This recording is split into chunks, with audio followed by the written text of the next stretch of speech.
అలాగే పంచమ అష్టమాధిపతి దశమ స్థితి వల్ల రాష్ట్ర ప్రభుత్వము సంక్షేమం కోసం వివిధ కార్యక్రమములు చేపడుతుంది. కొన్ని అనుకోని సంఘటనల మూలంగా కొన్ని ప్రతిఫలాలనేటువంటివి అక్కడక్కడ అందకపోయినప్పటికీ కూడా ప్రజలందరికీ కూడా సమర్థవంతమైనటువంటి అద్భుతమైన దివ్యమైనటువంటి పాలనను అందించటానికి ఎప్పుడు కూడా కృషి చేస్తూనే ఉంటారు. ఇక జగల్లగ్నాన్ని గనక పరిశీలించి చూస్తే మేష సంక్రమణం కుంభలగ్నంలో ప్రవేశం కాబట్టి జగల్లగ్నం కుంభలగ్నం, లగ్న ద్వాదశాధిపతి ధనస్థానంలో పంచగ్రహ కూటమి, ధన ఏకాదశ అధిపతి చతుర్థంలో ఉండటం, తృతీయ దశమాధిపతి షష్టమ స్థానంలో నీచలో ఉండటం, చతుర్థ భాగ్యాధిపతి ద్వితీయంలో ఉండటం, పంచమ అష్టమాధిపతి ద్వితీయంలో ఉండటం, షష్టమాధిపతి భాగ్యంలో ఉండటం, సప్తమాధిపతి ద్వితీయంలో ఉండటం. ఇది గ్రహస్థితి. ఇంత టర్మినాలజీ నేను ఎందుకు చెప్పాను అంటే ఏదో ఆషామాసిగా రాసుకున్నటువంటిది కాదు. ఇది ఖచ్చితంగా గ్రహాలను లెక్కబెట్టే ఇక్కడ కూర్చొని మాట్లాడుతున్నాం. కానీ మా నుండి వచ్చేటువంటి ప్రతి మాట శాస్త్ర ప్రమాణంగా చెప్పేటువంటిదే. గాలి మాటలు ఇంకో మాటలు ఈ వేదిక మించి ఎప్పుడూ కూడా మీకు రానే రావు. కాబట్టి టర్మినాలజీ మీకు అర్థము కాదు. కాబట్టి ఇప్పుడు నేను చెబుతూ ఉన్నాను, గ్రహస్థితిని పరిశీలన చేస్తే పాలకులు ప్రజాహిత కార్యక్రమాలకు ధనాన్ని వెచ్చిస్తారు. అవసరమైన సదుపాయాలను ఏర్పాటు చేయటంలో ప్రజాధనాన్ని వెచ్చిస్తారు.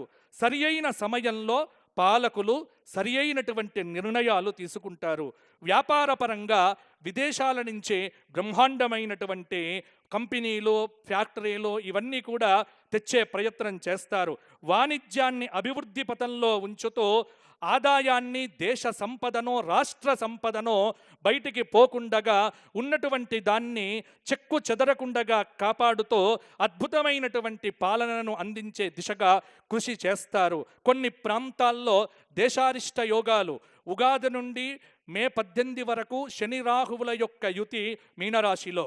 కాబట్టి పరిపాలన అంత ఏదో నల్లేరు మీద నడకగా ఉండదు. ప్రతి విషయంలో ఆచితూచిగా ముందుకు వెళితే అద్భుతమైన ఫలితాలు దక్కుతాయి. కాబట్టి కష్టపడితేనే ఫలితము. కష్టాన్ని నమ్ముకొని భగవత్ భావనతో భగవద్ ఆరాధన చేస్తే భగవద్ అనుగ్రహము చేత ఆ రామచంద్రమూర్తి కరుణా కటాక్షముల చేత ఒక్క సూత్రం చెబుతున్నాను. ఏంటంటే ఇది తెలంగాణ ప్రజలందరూ కూడా తెలుసుకోవాలి. ఏమిటి అంటే ఈ సంవత్సరం ఆదివారం వచ్చింది కాబట్టి రాజవరయ్యారు, సూర్యుడయ్యాడు కదా. మరి సూర్యుడు బాగుండాలి, రాజు బాగుండాలి అంటే ఏం చెయ్యాలి అంటే స్త్రీతైల మధుమాంసాని ఏ త్యజంతి రవేర్దినే నవ్యాదిశోక దారిద్ర్యం సూర్యలోకంచ గచ్చతి. ఆదివారం నాడు తెలంగాణలో చుక్కా ముక్కా ముట్టుకోకపోతే బ్రహ్మాండంగా ఉండబోతోంది. కాబట్టి చుక్కలకు ముక్కలకు ఆదివారం దూరంగా ఉంటే అధికారులు కానీ నాయకులు కానీ ఎటువంటి ఇబ్బందులు ఉండవు. ఎందుకంటే ఆరోగ్యం బాగుంటుంది, రాష్ట్రం బాగుంటుంది, భగవంతుడు అనుగ్రహిస్తాడు. ఇది శాస్త్రము చెప్పింది సుమా, నేను చెప్పట్లేదు సుమా, ఇది శాస్త్రంలో చెప్పినటువంటి మాట. కాబట్టి ఏ త్యజంతే, రాజు చక్కగా పరిపాలన చెయ్యాలి అంటే ఆదివార నియమం పాలకులు పాటించాలే, ప్రజలు పాటించాలే. ఆదివారం నాడు మాంసాహారాన్ని విసర్జించి సూర్య నమస్కారములతో ఆదిత్య హృదయాది స్తోత్ర పారాయణములు చేసినటువంటి వ్యక్తి శక్తిమంతుడవుతాడు, చక్కటి అనుగ్రహాన్ని పొందుతాడు. ఇక రెండవది ఏమిటి అంటే ఉగాది నుండి రాహుకేతువుల మధ్య మిగతా గ్రహముల యొక్క స్థితి కారణంగా పంటలకు కల్తీ చీడ పట్టవచ్చు. కాబట్టి అవినీతి నిరోధక శాఖ వాళ్ళు కావచ్చు, లేకపోతే కల్తీలను కనిపెట్టేటువంటి శాఖలు కావచ్చు, వాళ్ళు చాలా పని పెట్టుకొని వారు ఉంటేనే కార్యక్షేత్రంలో పంటలు బాగా పండుతాయి. నకిలీ విత్తనాల గొడవ ఎక్కువ కావచ్చు. విత్తనం బాగా అందితేనే రైతు రాజవుతాడు, రైతు రాజైతేనే మన రాష్ట్రం బాగుంటుంది. కాబట్టి తెలంగాణ తల్లి చేతిలో అద్భుతమైనటువంటి మనం బతుకమ్మను చూడాలి అంటే మనందరిని బతికించే ఆ బతుకమ్మ తల్లి చక్కగా మంచి పంటలను పండించాలి. అలాగే 7 జూన్ నుంచి 28 జూలై వరకు కుజకేతువుల యొక్క యుతి. ఇక్కడ పంటలకు నష్టం కలగవచ్చు. అలాగే 27/7/2025 నుంచి ఆగస్టు 20/2025 వరకు గురు శుక్ర సమసప్తక స్థితి. వింధ్య పర్వతం కావేరీ నదిల మధ్య కొంత ప్రజలు బయటికి వెళ్తే బాగుంటుంది, అక్కడ విపరీతమైనటువంటి ఇబ్బందులు వచ్చే అవకాశం ఉంది. అలాగే జూన్ 13 నుండి నవంబర్ 28 వరకు మీనరాశిలో శని వక్రాన్ని పొందుతూ ఉన్నాడు. కాబట్టి వర్షం బాగా పడుతుంది, కానీ పంటలు కాపాడుకోవాలి.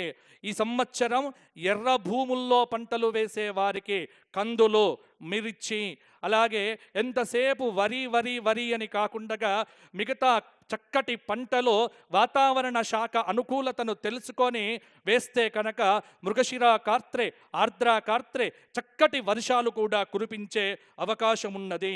17/3/2026 వరకు ఫిబ్రవరి 7, 2026 నుండి మకర రాశిలో చాతుర్గ్రహ కూటమి.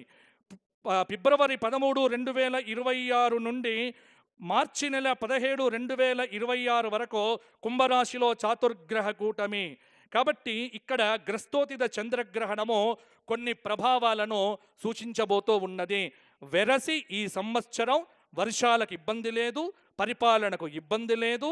ఏమిటి అంటే ఎప్పుడు అలర్ట్గా ఉండటము, బద్ధకాన్ని విడిచిపెట్టి పరిగెత్తుతూ పరిగెత్తుతూ పరిగెత్తుతూ ఉంటేనే అధికారుల దగ్గర నుంచి మంత్రుల వరకు, మంత్రుల నుంచి పరిపాలన స్వీకరించేటువంటి ప్రజల వరకు పరిగెత్తితేనే మనమందరం బాగుంటాము.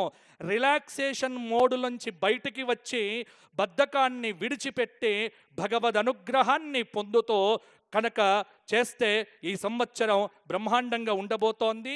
ఇక గ్రహణాల విషయానికి వస్తే సంపూర్ణ చంద్రగ్రహణము సెప్టెంబర్ 7వ తేదీ 2025 పూర్వ ప్రోష్ఠపద నక్షత్రంలో కేతుగ్రస్త సంపూర్ణ చంద్రగ్రహణము రాబోతోంది.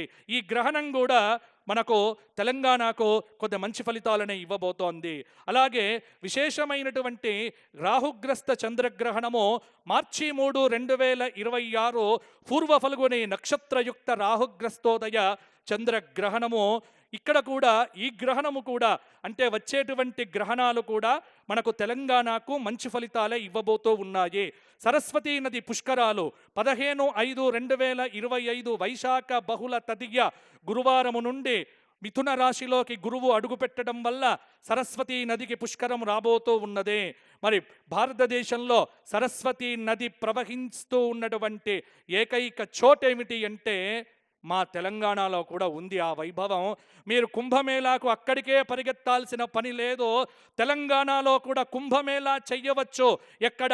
కాళేశ్వర ముక్తేశ్వర భవ్య దివ్య ఆనంద స్వరూప ఒకే పానవట్టం మీద 2 శివలింగములు కూర్చున్నటువంటి కాళేశ్వర ముక్తేశ్వర క్షేత్రంలో సరస్వతీ నది అంతర్వాహినిగా ప్రవహించబోతోంది.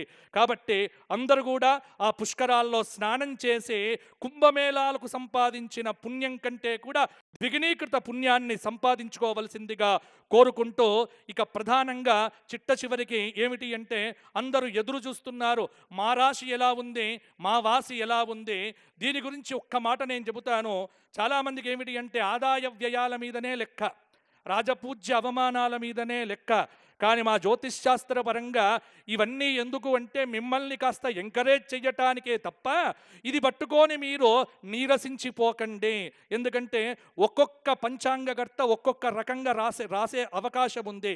కాబట్టి అన్నింటినీ సమన్వయం చేసుకొని మీ వ్యక్తిగత జాతకంలో మంచి దశలు నడుస్తూ ఉంటే ఈ గోచారంలో ఇప్పుడు పెద్దగా ఇబ్బందులు అనేటువంటివి మీకు ఉండవు. ఇది తెలుసుకోండి. మేషరాశి ఆదాయం 14, వ్యయం 11, రాజ్యపూజ్యమై